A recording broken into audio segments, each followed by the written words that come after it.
Welcome to the Arsenal Tottenham Fan Podcast.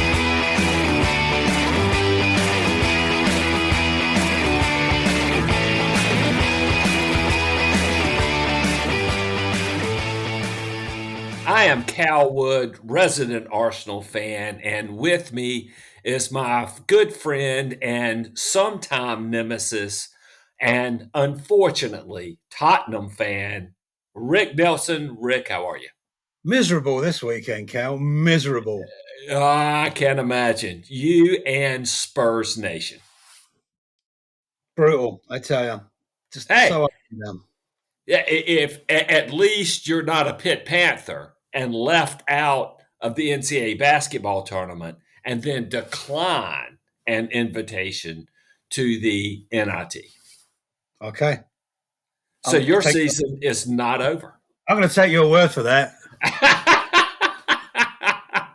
Whatever you just said, Cal, I'm taking your word for it. That's right. So how are you? How are things in sunny Wisconsin? Oh, well, we had snow today, so we might see the sun again. I'm just not sure when. Just not sure when, Cal. Will it be before Tottenham's next win? Oh, well, I hope so. We've got 2 weeks before the next game. It's not a shame within the next 2 weeks. Holy cow. Yeah, there may not be another podcast, at least of this one, of this edition. Not if we keep playing the way we did on Saturday, that's for sure. So what we're going to do in this one is we usually go in chronological order. So I'm going to talk about Arsenal's victory over Porto. We'll try to keep that to a minimum because that's yesterday's news in all reality. We'll talk a little bit about Arsenal's Champions League draw. Then we'll go into the debacle that was Tottenham's match against Fulham. We'll play some clips from Ange Postecoglou on some comments that he had after the match and discuss those. And then we will start talking about Premier League football after the international break. Rick, how does that sound? That sounds good. And by the end of this season, we're going to get Cal to pronounce the manager of Tottenham's name correctly. Okay. All right. Let's go ahead and have that that pronunciation discussion now. I'm terrible. We knew I was terrible at pronouncing European names. It's a tough one, though. It's easy to do. Clearly, there's another continent where I also cannot pronounce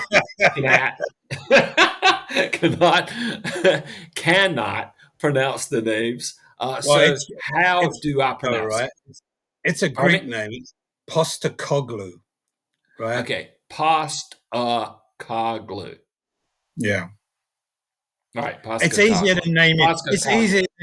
It's easier than Giannis and a Kumpa Numpa. I can't even get that right. Look. I would call him YA.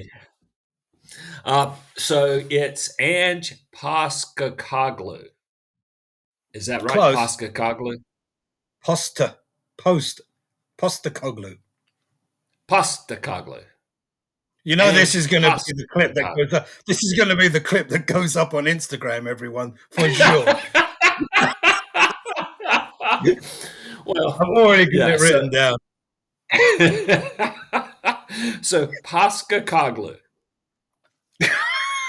Rick has given up. Rick has just totally given up. He's thrown in the towel. Hey, where would Tottenham be if Ange Postecoglou had given up so easily in preseason? He's not going to give up, man. He's not going to give up. He certainly would not be battling for fourth place, that all-important prize, which we will discuss at the end of the show. Hey, and speaking of, thanks to everybody for listening. We've noticed that people listen to some parts of the podcast, don't necessarily listen to other parts of the podcast, which is cool. But what we want to do is make things easy for you. So if you look in the show notes, I'll put in there when the Arsenal section starts. So, Arsenal fans, if that's all you want to listen to, you can just click right on it. And then I'll put in there what time the Tottenham part starts. So, if all you want to listen to is the Tottenham part, you can click right on that. To make things easy for you, thank you for listening. So, now let's talk Arsenal versus Porto. And man, am I glad we don't have to play them again. Yeah. They're What getting did we play direct them? money, man. What did we end up playing? Like 250 minutes of football against those guys? Man, I don't want to see them again for years, and certainly not as long as um, Conscious Sal is coaching them. Man, I want none of that. What was And that all about? What was that yeah, all I about? don't know. I don't know, but I know that whoever owns Stoke is right now sitting there going, "We're gonna hire Conscious Sal when we get Yeah, back to right. the Yeah. Premier League." Yeah. But Porto was so tough on Arsenal, and you know, most teams that we played against, even when they press us, they give us a little respect because of the quality that we've got on the ball. But Porto was so quick, and they Yeah, did fair not play to want them. to give us they for sure they did not want to give us any time on the ball at all, and they did a fantastic job of making us get rid of it, so making our players get rid of it sooner than we wanted to, and that really made it difficult for us to attack because essentially what they would do is they would play guys into passing lanes. So we would have to move, but they did a really good job of staying in the passing lanes. And then they would press the guy that had the ball, so he would have to give it up quick. And there was never really clear passes. And a lot of times in our kind of routine passing moves, they knew them and were right there as we were executing them. And man, they really made it tough on us. Well, I tell you what, Cal. Sorry, I don't mean to jump in. Please, Just Liga Liga Portugal, as it's known, is a very underrated league players from that league tend to settle in the Premier League easier or faster than players from other leagues. because they're good. Yeah, I'm That's telling just good. I mean, you. the Premier League and La Liga, Bundesliga gets all the spotlight, but Liga Portugal is like, my word, man. Every team is packed solid with like really, really good talent. Well, I'll tell you, Portugal had 11 guys that were really good with the ball. Like all 11 guys were really good with the ball. The left back, not quite as good as everybody else, but he was still good. And when you've got 11 guys who were really good with the ball, it can be hard to press. And if that team isn't necessarily all hell bent on trying to pass through your midfield, but is all hell bent on trying to keep the ball away from you, it can make the game really difficult and kind of boring. So essentially, what they would do, what their style was, first of all, they loved to foul, and so they fouled all kinds of places and ways. But they would get the ball, and virtually every time they got it, they went back to the keeper. So if they got control of the ball at half field, they would make a pass and whack it back to the keeper and then run all the way back. Well, we didn't necessarily want to get caught out. and give up that second goal when we were behind. So we pressed them, but we didn't press them, which they were fine with. So they were fine just to knock it around at the back. And that's what they did. So we would eventually get it and we would move it forward, take a shot, maybe not take a shot, then they would get it and it would go right back to the keeper. And there we were again. Yeah. And, when you've got five guys who are good with the ball, they can keep it away from the four guys who are pressing. And there was a lot of that. And another thing that made them tough is, for the most part, they are short and really quick. Short, really, which means in ground duels, they were tough. When the ball is loose between two players, they generally, had the lower center of gravity. They were every bit as quick. And they got it a lot, like probably more than half the time. They probably won more than half the ground duels. And when they would win the ground duels, right back to the keeper it would go. And here we were again. And I mean, as far as an aesthetic game, It's oh an my eyesore, God. right? It's an Oh eyesore. my God. Yeah. Eesh, whew. I mean, but that was their strategy. So, until we scored, that's all they were going to do. And, you can't blame them. They're playing away. They're playing a team that, it would make their season to win a Champions League tie against Arsenal and go to the quarterfinals, draw a big team like Bayern or Barca. So, you can't take anything away from them. But fortunately, we have Martin Odegaard.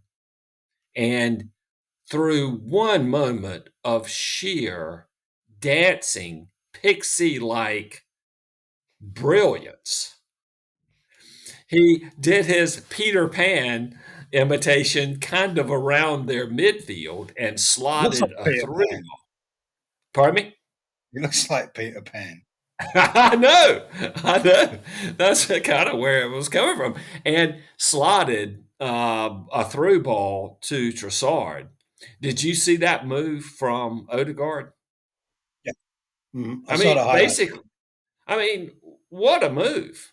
And to score against Porto, it takes something against a good team. A last 16 Champions League team that is committed to not giving up a goal. How old It is takes Odegaard? How old is he? 25. 25. 25. He's So, gonna get. He's only gonna get better. yeah, well, he doesn't have to. I I mean, mean, yeah. I hopefully mean, he he's does. good. Yeah, he's good now. I mean, come on. Yeah. If he can stay like that for another 4 years, that would be amazing. Because he also runs. He runs and defends. So, doing his little pixie-like moves in the midfield is not all he brings to the table. But a great through ball from Trossard. And in our team, if one guy is going to get one chance to score a goal, you'd want it to fall to Trossard. Havertz can score goals, but he's a volume goal scorer. He needs lots of shots to score a goal. Saka is pretty clinical, but Saka draws a crowd. Like rarely does Saka get the split second opening because he's got so many people around him. Trossard, that's his finish. We've seen him make that finish. One touch into the bottom corner. Arsenal were level on 40 minutes, and then it became a different game because when the second half hit and it was 1-1, we became more aggressive in the press. I don't necessarily know why that game state predicated that. Maybe it was Arsenal or Arteta going for the second goal. Maybe that's what he wanted. We don't want to go to extra time. We want to go for the second goal. But we got a lot more aggressive with the press. And for the first 20 minutes ish of the second half, we basically kept them in their own end. And so in the first half, they would go back to the keeper and then they would start working it out. In the second half, they were going back to the keeper, and either the keeper would just boot it long or the keeper would make one pass and then that guy would boot it long. But all of a sudden in the second half, certainly early in the second half, the ball started flying long past halfway. And once the ball's in the air and not on the ground, that's all us, you know. And so the game started turning to us, and we started grabbing control over it with the press. And then around the 60th minute, we had a goal ruled out. And I don't know if you had a chance to see it, but so Odegaard scores the goal. So what happens is it's a long ball played that's loose. Havertz is running it down. Pepe is chasing it. Havertz is right on Pepe's back.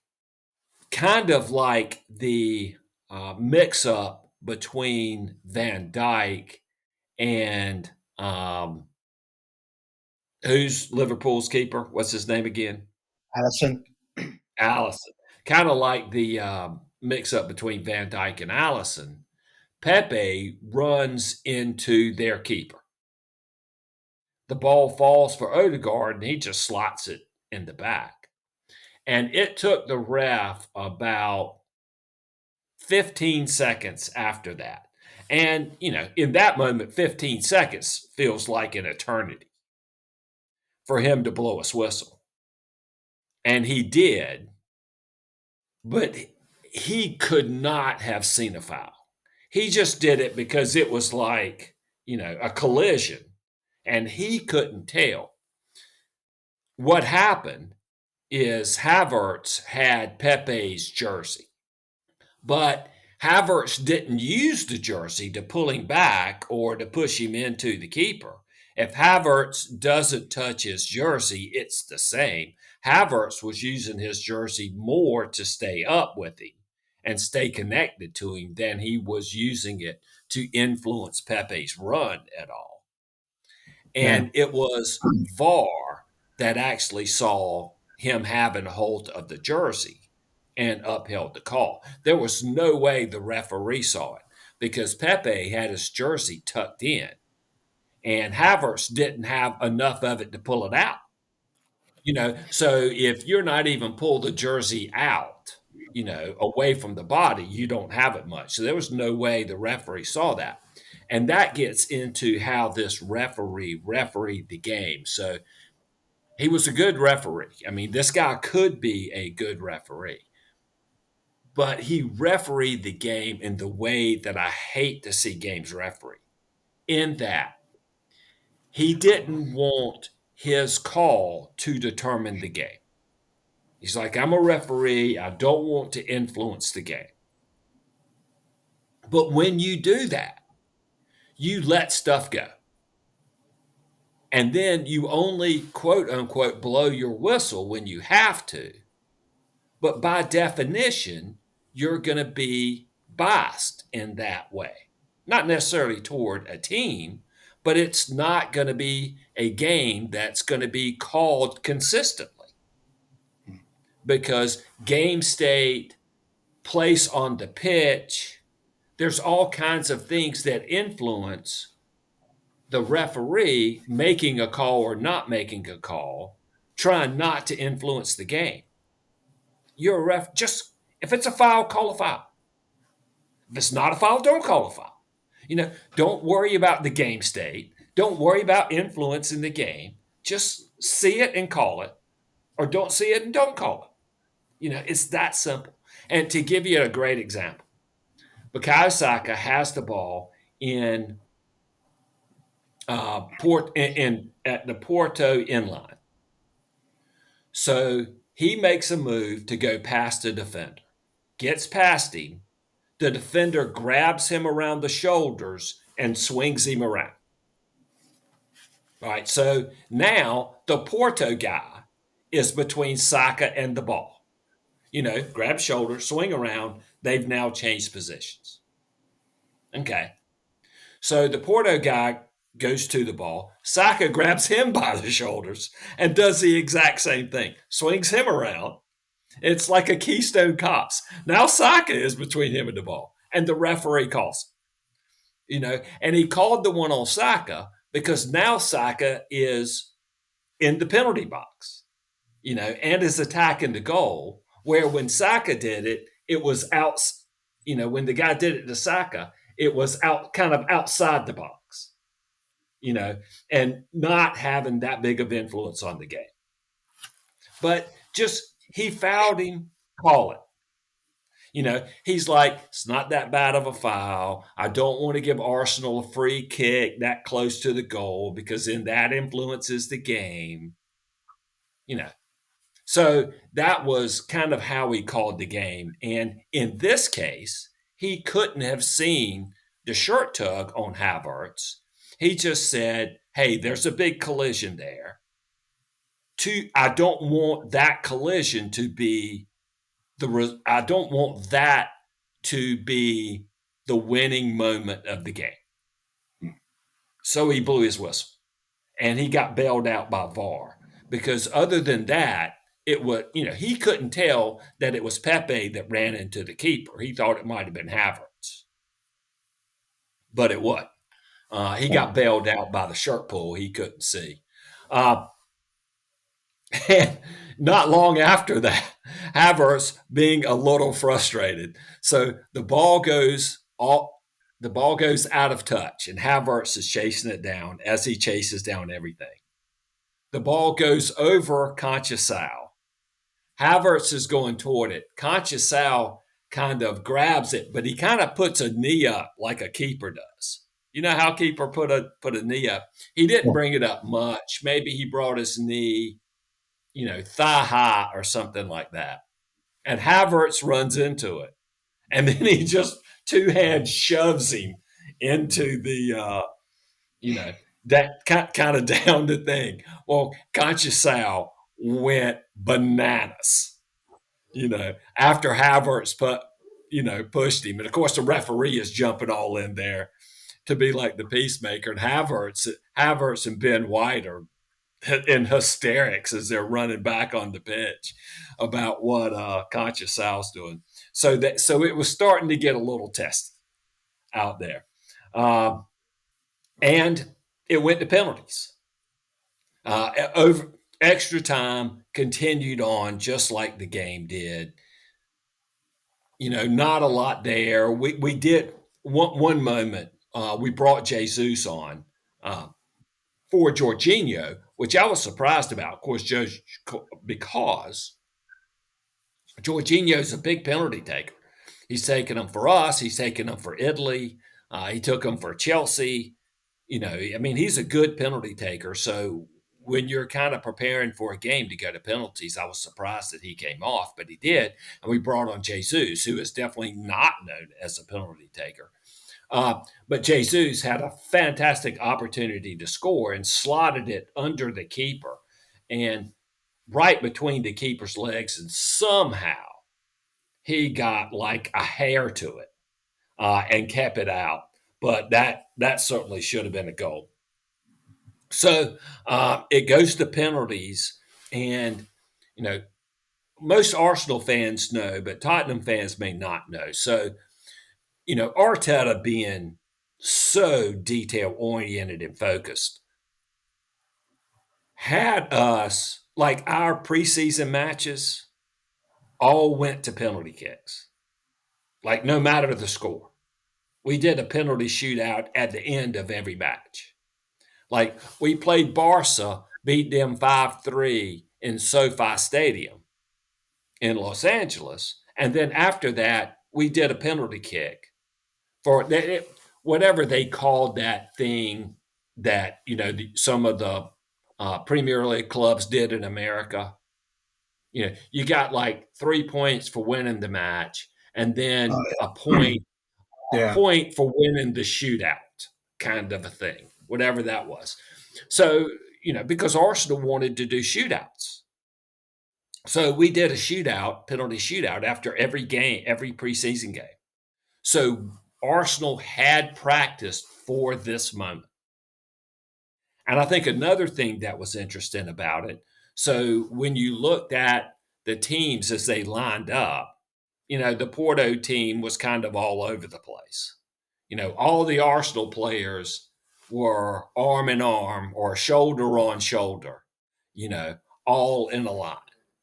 So, you could tell that it really meant a lot to the Arsenal, and the players were together and for each other. And, it was Odegaard first, Havertz second, Saka third, Rice fourth, and they were four great penalties, every one of them. Odegaard went high and right. Havertz, and this is an interesting stat on Havertz. I mentioned earlier that he's more of a volume scorer than a clinical scorer. He has never missed a penalty. He's 12 for 12 for his club. That's pretty daggone good. Now, when we get beat by Bayern and he misses the penalty kick to beat us, please don't everybody, flame us on the comments on the podcast.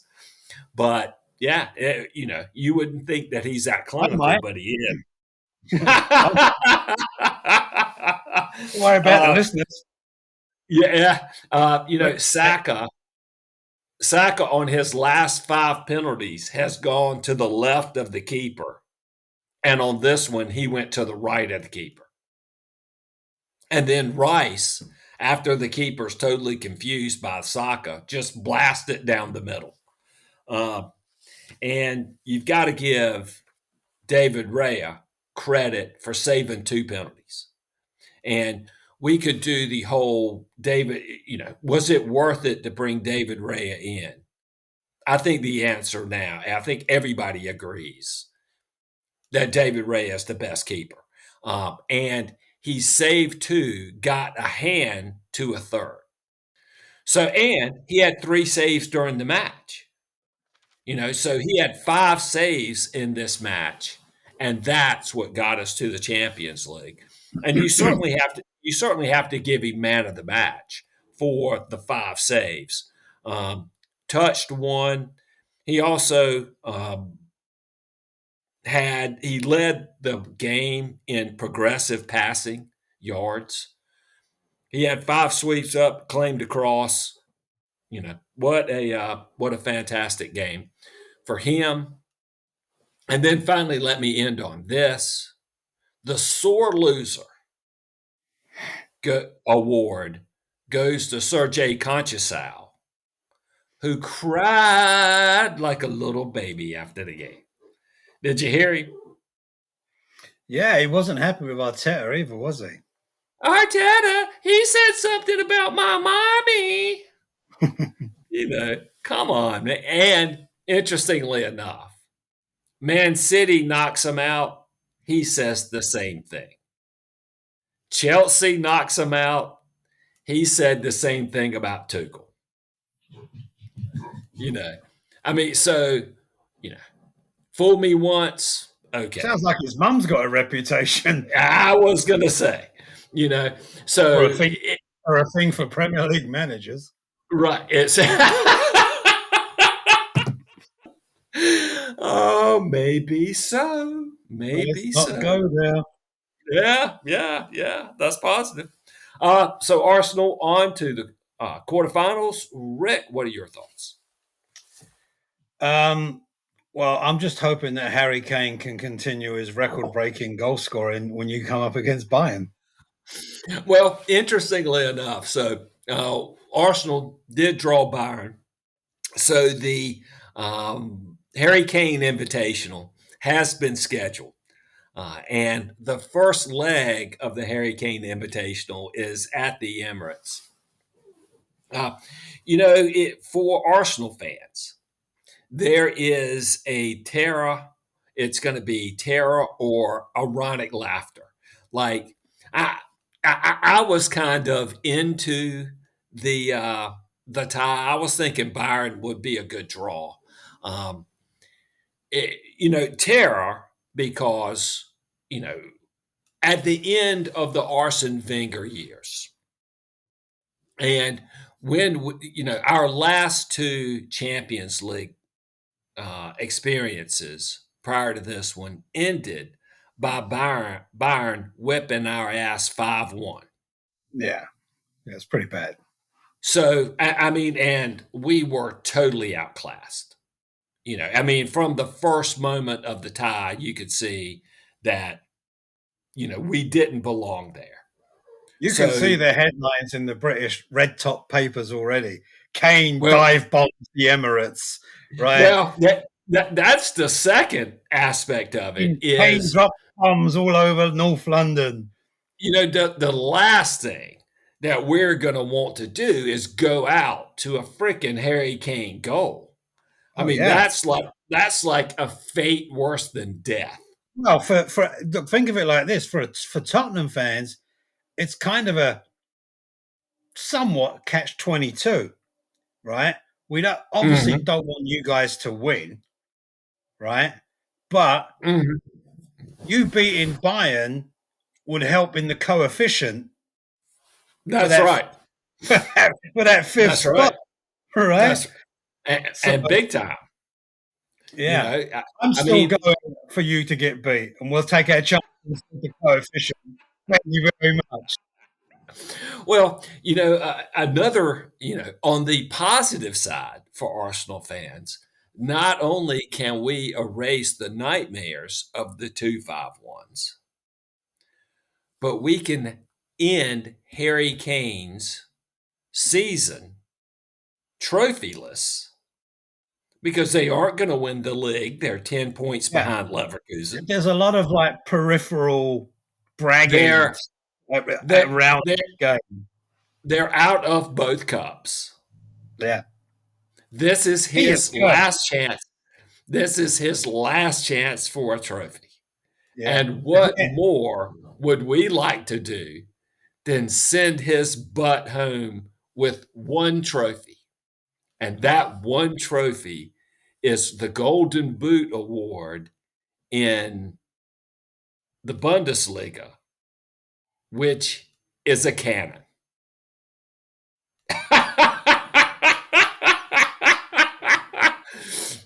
So he can sit there and stare at his most goals award in the Bundesliga and know that it was the Arsenal that kicked his ass out of the Champions League. So I this can. tie is going to be kind of fun. Yeah, I agree. I think it will be. There's definitely there's there's added interest even for neutrals in this game now. Oh, no question. And, and I don't know how Bayern is viewed in the wider Premier League audience. Um, there is a perception because Leverkusen is 10 points ahead of them that Bayern is not the Bayern of old and they are a weaker side. And that's probably true to a certain extent. Yeah. But they still have 60 points through 26 games. But Arsenal. either way, by the time Kane is done there in the next 3-4 years, Mhm.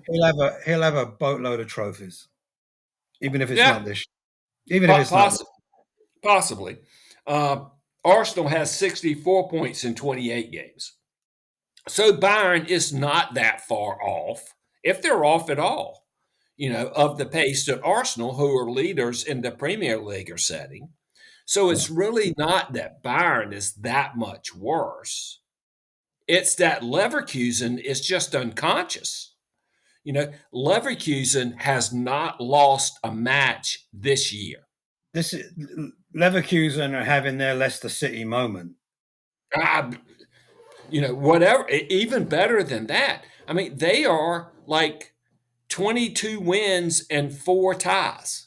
Yeah, I mean they were I mean, losing. that's incredible. They were losing on Sunday, and they come back to win again. Yeah, yeah. I mean, so this is not so. It's not so much of Bayern being worse. It's just that Leverkusen has come out of nowhere, and of Yeah, course, we all know it's Granit Xhaka that's made the difference there. That they've come out of nowhere to just dominate the Bundesliga, and Bayern has scored 78 goals in 26 games. yeah, That's a lot of goals in 26 yeah. games. Now, yeah. So they are not going to be a pushover by any stretch of the imagination. No, Uh, it's a cup game period anyway, right? So for sure. So it should be a lot of fun to watch. yeah, And for Arsenal fans, don't forget it's Eric Dyer at the center of that defense as well. I'll tell you what. I would love to see Dyer get a header from a corner or something, scored a winner. Not me. No, Uh, thank you. that'd be No, something. no, thank you. Uh, Woo. so, any other comments on the Champions League? No, I just think the coefficient is going to be interesting to see how that shakes out. Really, Yeah, by the end. and they, the way that the draw shook out. Of course, it was a random draw, but everybody and his brother knew that Arsenal were going to get drawn against Bayern. I Yeah, mean, that was there going to be any doubt about that? And then Man City got drawn against Real Madrid, so the coefficient could be in for a battery, or the coefficient could be really good. But either way, still two English teams can't meet in the final. And I've heard a lot of, and we'll talk about this as we go forward. But I've heard a lot of Arsenal people talk about how they don't want to face Man City. Me, I say bring them on. We can beat Man City. We've played them twice this year. We drew them at Wembley and beat them in a shootout, penalty kick, and then we beat them at the Emirates. I mean, we can beat City. I just assume play City is real. I mean, to beat what did Ric Flair say? To beat a man, you got to beat the man. And we might as well play the man. true Rick, that. tell me what happened at Fulham. Oh, what didn't happen at Fulham? Well, Tottenham didn't happen at Fulham. didn't score a goal No, for the miserable. first time in how long? 34 games, I think. Yeah. Look, it was miserable. It was like the perfect storm. There's so many issues that you can't just like put your finger on. Well, that was it. That was it. We were getting battered from everywhere. You know. Yeah. Well, Tottenham get battered everywhere they go. No, what? No, no, no, no, no, no. Had to get that one in there. Continue. I mean, well, think about like last week. I was saying that I thought I saw them play the most complete game that I've seen them play all season. That's right. That's right. You were Yes, so enthused. Saturday I saw them play the most incomplete game of all season. That's by far their worst game under Postecoglou, right? Yeah, By and far. what is it about Fulham? Like we played our worst game of the year against those guys too. What is it? I don't know. I don't know. I mean, but they came out. I mean, fair. We didn't deserve to win that by any stretch of the imagination. Fulham are fantastic. Um, we were abysmal. I mean, I read somewhere that Jamie Redknapp said that Tottenham had an air of arrogance about them. I was like, what? Really? We had an air of nothing about us. I mean, nothing, let alone arrogance. Do you know? You know Uh-huh. what I mean? Uh-huh. Um, we were just terrible. There was no energy, no enthusiasm, nothing. Um, it's like I say, there's no defining moment. You can just look at that game, and just if you watch that whole game, as I unfortunately did, you can just look at that and say that has to be a one-off blip. That Uh-huh. just has to be right, because Uh-huh. last week I said on this podcast after the Villa game, there's not a player on the pitch that I could say had a bad game. In Uh-huh. contrast to this game, there's not a player on the pitch that I could say that had a good game. I Wow. mean, the only change up in the lineup really was Dragerson came in for Van der Ven. So did we miss Van der Ven? Absolutely, but that's Mhm. not an excuse.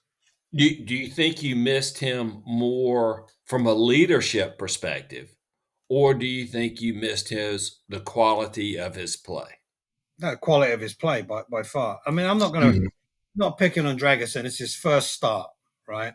And I Right. actually put something out on Instagram the day before with a picture of Dragerson asking my followers, like, he had a pretty good game against Villa when he came on, but it was against 10 men. How do you think he'll fare in his first start?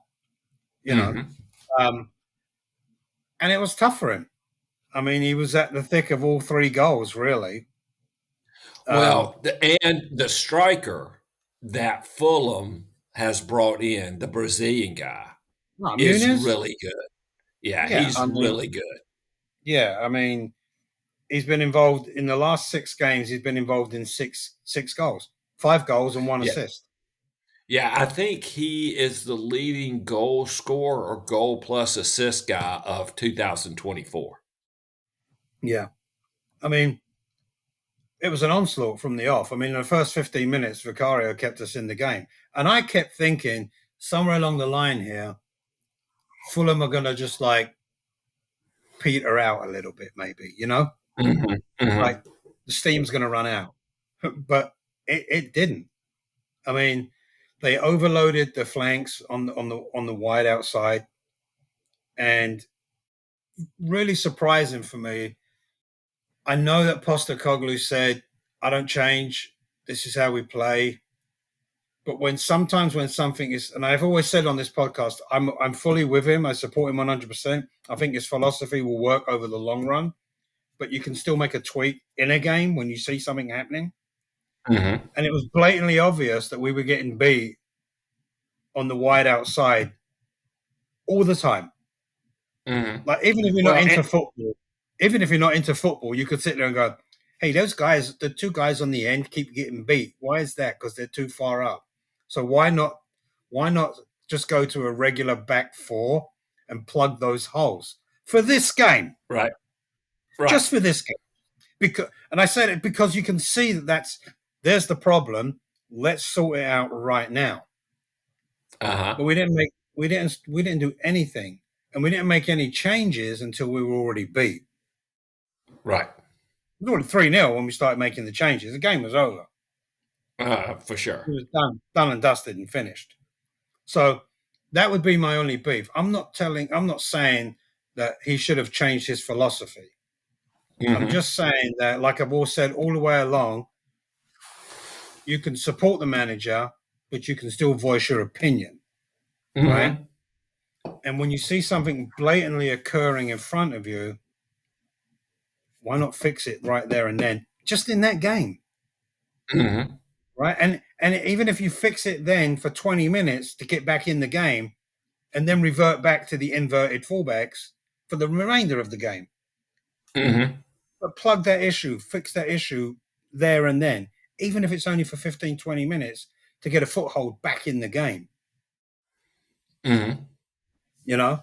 Um, that was the only thing. But the main that's not the only thing. The main thing was just the lack of enthusiasm across the pitch. Well, that, I mean, that you know, no listen, one wanted to play. yeah, listening to his comments afterwards, that's kind of what he cited. And you can play the straight back four, but then you kind of seed the midfield. So it's kind of, you take your finger out of this hole to put it in that hole, and at some point in time, there are just too many holes Yeah, to I plug. was watching the game with my son, and I said, "I'll be surprised if Johnson comes back out." He was having an atrocious game, Uh-huh. right? Which is okay. It's fair enough. Hey, look, you're having a bad game. You have a bad game. Sometimes there's Mhm. nothing you can do about it. Mhm. But I said, I'll be surprised if the same team walks out in the second half.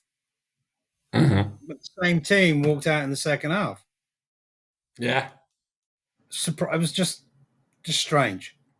Mhm. My Mhm. only thought process then when that happened, I said to my son, maybe Postecoglou is just thinking, well, we always do better in the second half. I guess. I don't know. That's all I could think of. You know what I mean?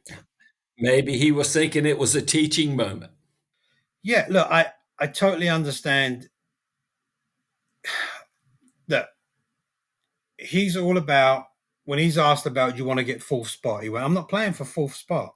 Now, he may well be, but he's just not letting up to the press, right? But Mhm. he's saying, I'm here to build a team that's going to challenge for the title, Well, not this year. why why don't we listen to him say that? Yeah, go ahead.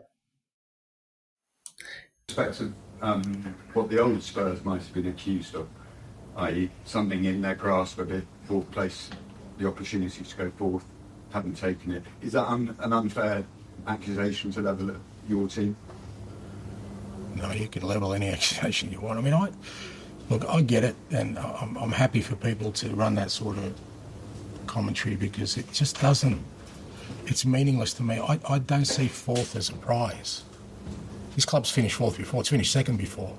So you can throw all sorts of things at it. It's reached the Champions League final. You can throw all sorts of things at it, but this club has achieved things. So fourth is not my end goal. I don't want to finish fourth if we haven't grown as a team and developed as a team. And no one believes me, that's fine, because I think part of the narrative is to try and push you into these kind of positions where you think that fourth is some kind of achievement that gives you something for next year. It doesn't give you anything unless fourth would be great if I feel like we're growing as a team and we've created something that's going to bring us success next year. But fourth is not our goal. It hasn't been. It's not my goal. It certainly isn't my goal. But, I get it from the outside, and particularly in the Premier League, that it seems like, people push you into that position where you need to succeed or fail just on an outcome. I just don't think that's how you get success. Success is built on, I think, more tangible stuff. If we finish fifth and I think we've got a team to challenge next year, I won't be disappointed. Okay, thank you. Rick, your comments. I agree wholeheartedly. I mean, I agree. Who do we have to blame for saying finishing fourth is winning? Who was? You remember who that was, Cal? I Do you don't. remember? I Come on don't. now. Do you remember that gentleman? Oh, I think you do. Right? Who went out and bought a fourth place trophy? You know, I know. I think ever since Wenger said that, there's this Uh, mentality with managers and with the press that finishing fourth is like winning, right? You know what I mean? But that's a I, fact. I fully agree. I totally agree with what he said. It's like, what's the point? If you finish fourth, it's great, and you might do well next year, but you're creating this kind of lower level, I don't know what you want to call it, positivity. Like we're finished fourth, and that gets in the Champions League, and hopefully we'll have a deep run in that competition. Is that what Right. you want? A deep run? No, you want to win it, right? And he's saying there That's is a fact. basically, I want to win the league. I want to win the Premier League. I've got Hmm. 4 years. If I can win it on my fourth year, awesome. If that means I've Hmm. got to grow for 2 years, that's it. Do you remember? And I was thinking about this when I was putting together my notes for the show. Couple of seasons ago, when we played Arsenal in that April or May game, and we beat you Hmm. guys 3-0, and then you went on to lose against Newcastle, right? And we finished fourth, right? I remember that, unfortunately. Right. Everyone at that time was screaming about Tottenham have got fourth. It's the Champions League. That's how you progress. That's how you go on. There were pundits out there. We know who they were, who were saying things like Arteta, that was his best chance of ever getting into the Champions League for a few years. Well, if you analyze that, we didn't go on to be a better team, right? You That's guys right. went on to be a better team. You guys finished second, 24 points ahead of us. Hurts me to say that, but just because you got fourth doesn't mean you're a success. Well, And that's right. that's what Postecoglou's saying right there. Just because you get fourth doesn't mean you if he gets fourth, but the team's still in his mind miles away from where he wants, then that's no good. If he finishes fifth or sixth and he says, "Wow, we've got a really good team, and I feel really good about where they're going, and I can add a couple of more players to the squad," then I've got 11 look-alike replacements going into next year. I feel great. Well, I have no what issue with that. what worries me about Postecoglou from it as an Arsenal fan is that compared to your other managers that you've had in the past, he seems like he knows what he's doing. You know, Absolutely, man.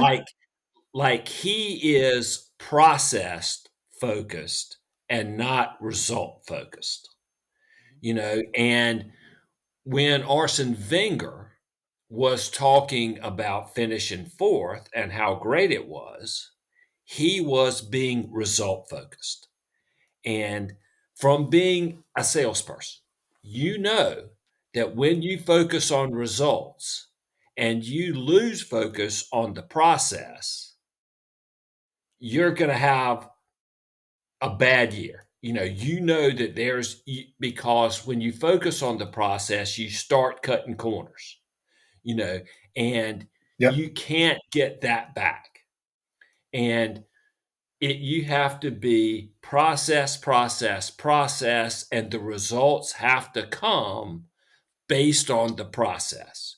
If you Yep. cut a corner to achieve a result in the short term, you're going to pay for that corner cutting in the long term. It Absolutely. happened. It happened to Arsenal. That's why we missed out on Europe. That's why we finished eighth. Is because of all the corner cutting that went on for us to finish fourth. Yep. Once we stopped cutting corners and focused on the process of building a team, we got some. Yeah. I think Postecoglou, you look at who'd y'all have last year?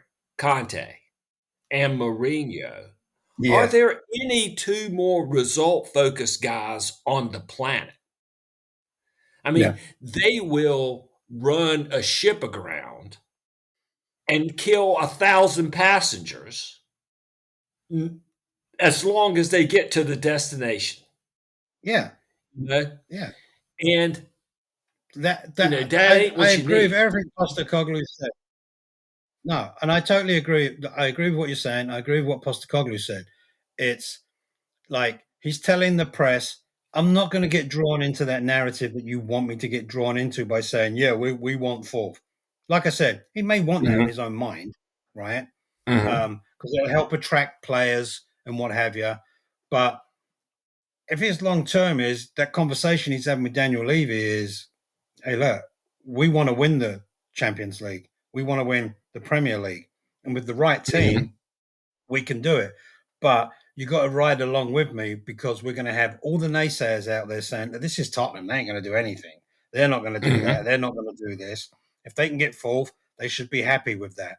Well, if he's a leader coming in saying I'll be happy with fourth, do you want that person leading you?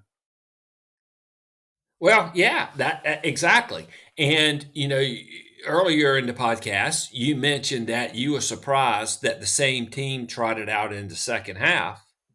perhaps he said something at halftime and he wanted to see how that team reacted to it. Possibly, yeah. Maybe he had a word with Johnson, and then he wanted to see how Johnson was going to react in the second half. Maybe the reason that he didn't change his formation was to see if his team could get the grips of the game without making that change. True. If they could.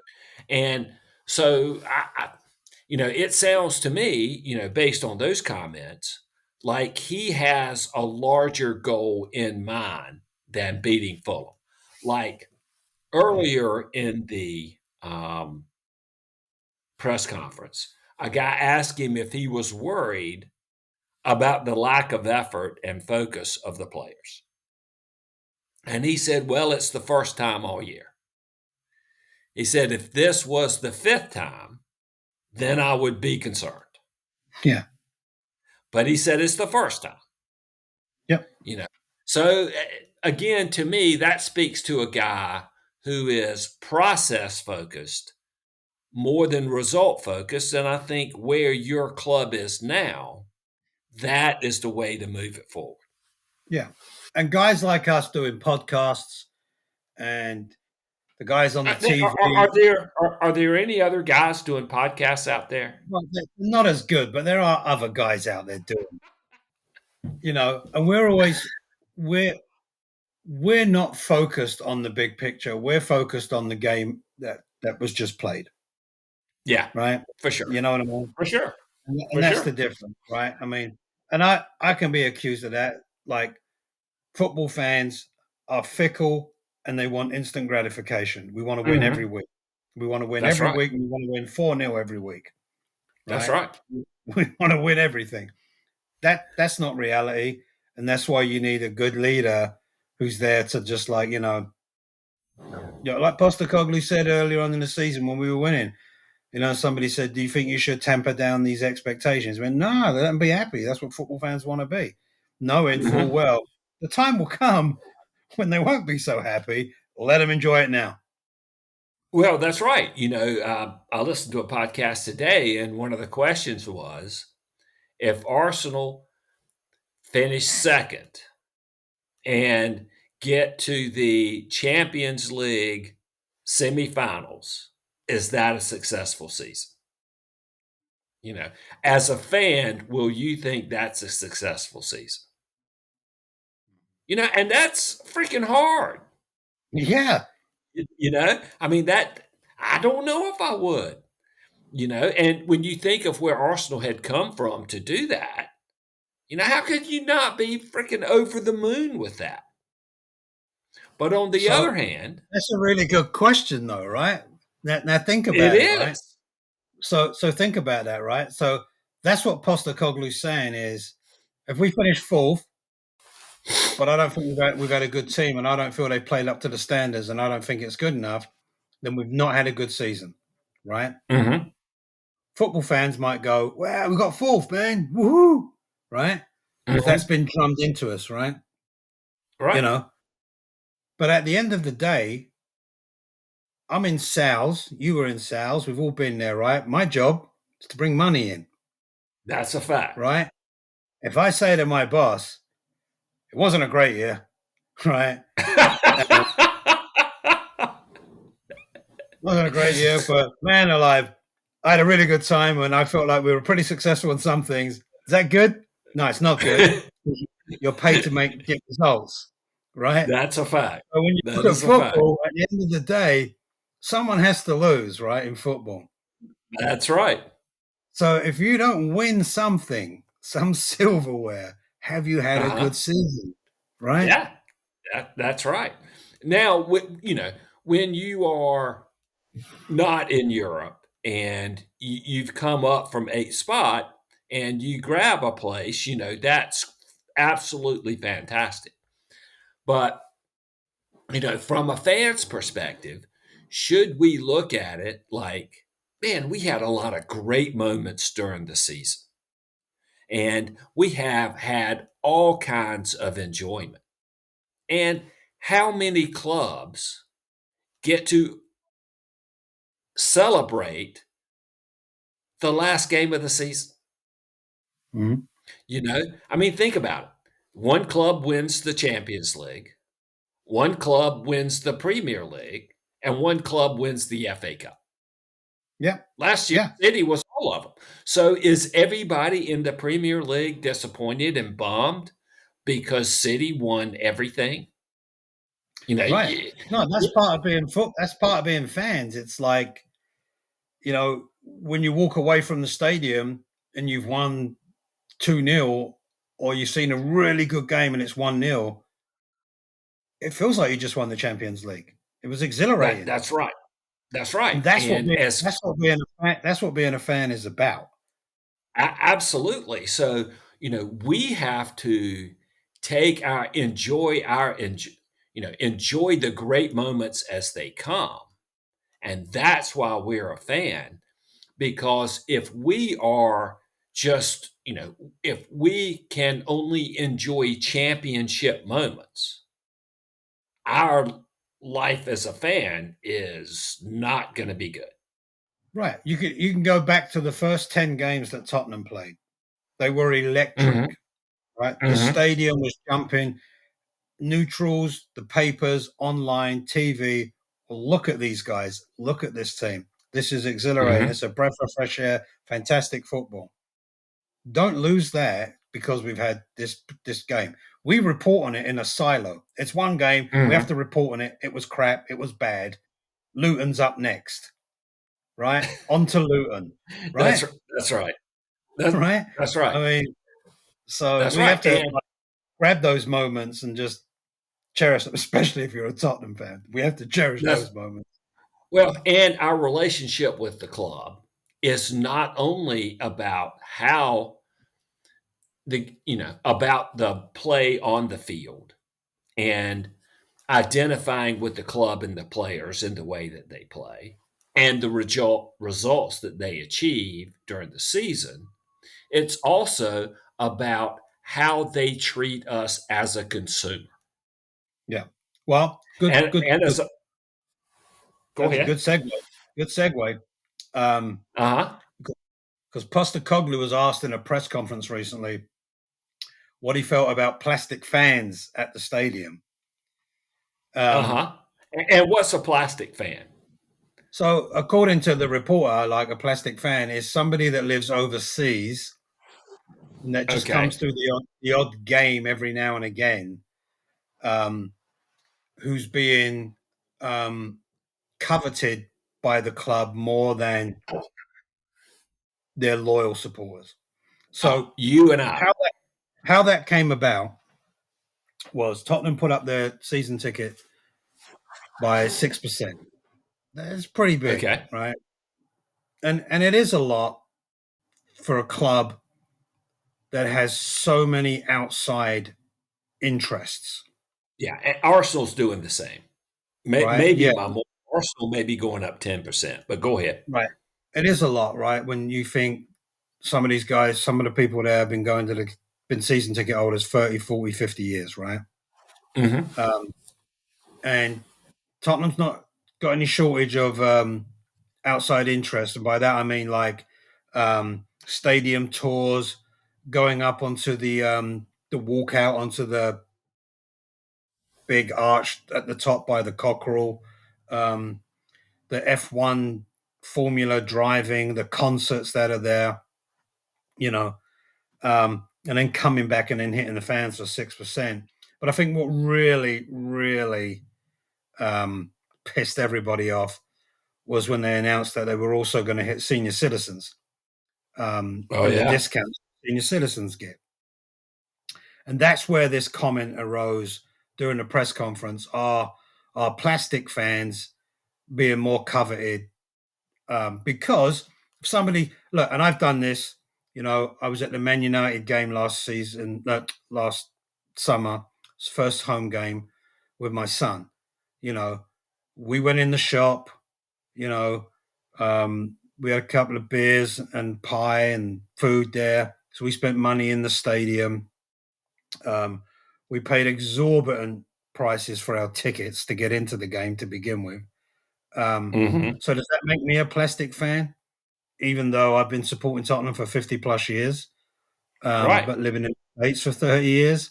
And Postecoglou's answer was, well, if that's the case, then I'm a plastic fan, and I came from the other side of the world, and if I could get a ticket to a Premier League game, I was willing to spend that money. There are plenty of people in the UK that are Tottenham fans that don't live in London that can only get to the games so every now and again. So are they plastic fans? But that was such a ridiculous question from the reporter, because if you're a fan, whether you watch them on TV, look, Tottenham have 180 million fans across the world. You can't get them all into a 62,000 seater stadium. Right? So if you're enthusiastic about them, like I said, I've been supporting Tottenham 50 plus years. I don't care if you started supporting Tottenham 2 weeks ago. More power to you, mate. You're a fan. There you go. Who cares? And we shouldn't get bent out of shape just because some twat with a clipboard in the press conference asks that kind of a stupid question. You know what I mean? We should be focusing more on, why we're putting up the ticket prices by so much, and why, if we're doing that, why are we targeting senior citizens? The focus should be on that. So no, I don't care where you come from. If you're a fan, regardless of whatever team, because this is not a Tottenham issue. No, this is a club issue. Well, it's not just a club issue. It is, and not just in the Premier League either, Cal. Right. Tickets for events have gone bananas. Yeah, and they're not going to go down. Over here, it's gotten outrageous. Like Carolina Panthers, what did they win? 2 games last year, something like that. To get season tickets, you have to sign up for a PSL, which you have to pay X $1,000. Then after that, it's $21 a month. And then that allows you to spend $120 per game for the worst tickets in the house. Yeah. Yeah. It's crazy. Yeah. When I went to the Man United game, for me and my son, I think I paid with taxes and all the nonsense that they had on, just a little over $400 for 2 tickets. Right. And the kind of money, they should be sending a limousine to my sister's house in southeast London to pick us up, right, and take us to the game. Well, you know what I'm saying? And the club has to be looking at that and going, now, wait a minute. He's willing to spend that kind of money on it. Why is the face value of that ticket not $200? Right. If I'm running, and I hate to say this, but if you look at it from a purely business perspective, corporate America here running Arsenal or Tottenham, they're going to say, if the game is sold out, then I haven't charged enough for tickets. Absolutely, yeah. What we want is 98% capacity. Yeah. Because that way, we know we have squeezed every freaking dime we could out of the paying public. Yeah, and by the way, I don't know if people understand too that when you go to buy these tickets, like I told you the story last year. I was up at like 5 o'clock in the morning because the tickets went on sale at like 10 a.m. in London. And you get online and it's like, even though I'm a member of Tottenham and my son is a member, which we have to pay handsomely for to be Hotspur 1 members, right? In order to get first dibs on the tickets. Right. And always, I've bought plenty of tickets at Tottenham since I've lived in the US to go over and watch. Never, ever have you just been able to go on and for me to buy an adult ticket and then buy my son a kid's ticket. No, it never works like that. I'm going to have to pay the adult price for him as well. Because conveniently, there never seems to be any of those left. Uh-huh. You know what I'm saying? And there won't be. Oh, there won't be. It never is. And you can only get them on the exchange. So, you know, they're just going to keep charging extortionate prices for them. It's never going to go down. It's going to keep going up. Yeah. And because it's football, we're going to keep paying. Yeah. Yeah. I mean, over here, so I like Hank the Third. If you like country music, Hank the Third does some great country music. Not Hank original Hank Williams, not Hank Jr., but Hank the Third. So I was looking to see if there was a Hank the Third concert going on. Well, I come across a Hank Jr. concert in maybe a 2,000, 3,000 seat auditorium. So I said, I wonder how much tickets are for this thing. So I click through, go to the map of the arena. I click on the third row. Guess how much one ticket was? $1,000? $750. It's nonsense. Face value. Yeah. Face value. I mean, that's what we're There's paying. a great documentary on Netflix. Great documentary on Netflix as to why those tickets cost that prices. It's a real eye opener. It's incredible. So dude sitting in his basement, and I'm not kidding you. That's what it is. I don't doubt that, but I guess my point is, this is going to happen every year. Ticket prices from Premier League clubs are going to go up every year until there's no more sellouts. Yeah. I mean, that's just the way it is. And really, as a season ticket holder, I mean, you should buy season tickets if you can, because you can put them on the secondary market and sell every one of them and then go to one or two games if you want to. Yeah. Well, look, the only thing I could say, I'll end on this. It's much better than the tickets we used to get when you could buy them at the turnstiles and go in and stand up on the terraces knee deep in someone else's piss. So, I mean, those days are gone, right? Oh, man. The food's better, right? There's a little bit more to offer than a cup of Bovril and an old Menke sandwich. Right? So, Man, I mean, we've got that going for us. Man, I can remember going to Atlanta Braves games in the 80s in Fulton County Stadium, and the only thing to eat was a microwaved burger. Ugh. The kind that you got out of the freezer in the plastic thing, and you had to stick in the microwave. Nice. So it's come a long way since that. Rick, who do y'all play after the international break? Playing Luton, man. We got Luton at home. Oh, that's right. That's right. So, well, you should make short work of those guys. We better. Yeah. Come on, Cal. If we don't, this may be a solo podcast in 2 weeks. Well, I say that in jest because they're actually playing really good football. I mean, they're playing. That's why really I say good it too. football. Yeah, they've actually played some football. I mean, against top clubs too. Oh, and who's the midfield? The ex-Chelsea guy they've got playing for them in midfield. I've always thought he was a good player, and he is playing really, really good. Oh, what's the guy's name? English guy playing. I don't know. He ought to be in the English team because he's playing some really, really good football. Yeah. Well, if the same team that turned out against Fulham turns up, we're in trouble. But I don't think that'll be the case. Yeah. Well, sure no one gets injured on international duty. Yeah, you better hope not. Let's see. What's his name? It is Ross Barkley. Oh, Barkley, yeah, from Everton. Yeah. He's really good. I mean, he's been playing fantastic for him. And I wouldn't be surprised. I don't know if Gareth Southgate called him up or not. But so speaking of that, did you hear about the controversy with Southgate and Ben White from Arsenal? No, what was that all about?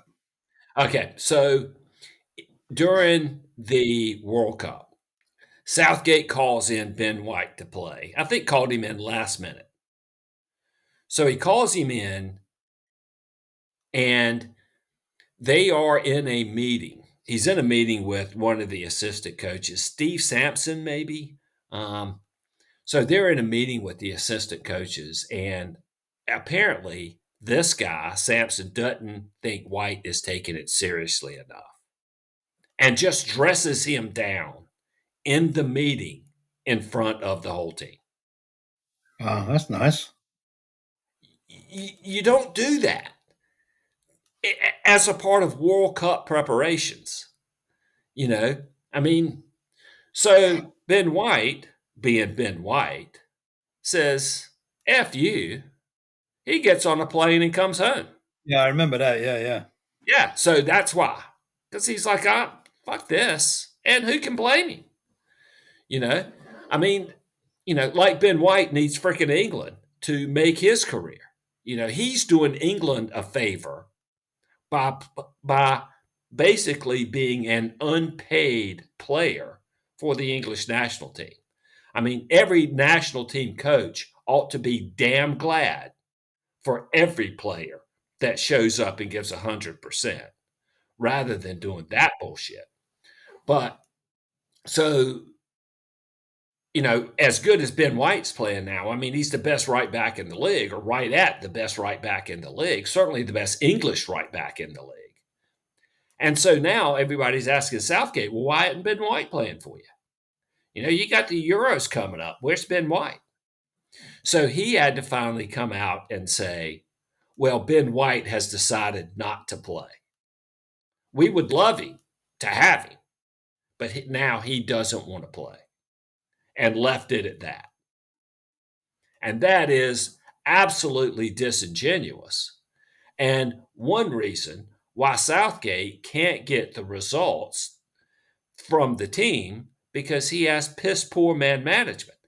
And let's be honest, at international level, you are a man manager. You're not a tactics guy because you don't have time to implement tactics. You got no time for that. You don't have them enough. That's right. So you don't do tactics.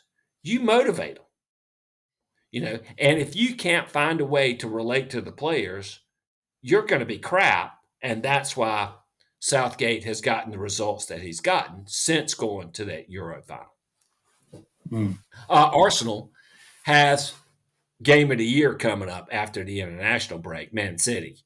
And fortunately, a lot of our injured guys have begged off international duty. Thomas Partey's not going on international duty. Who else? Tomiyasu's not going on international duty. The new Brazilian manager did not call up Gabriel Jesus.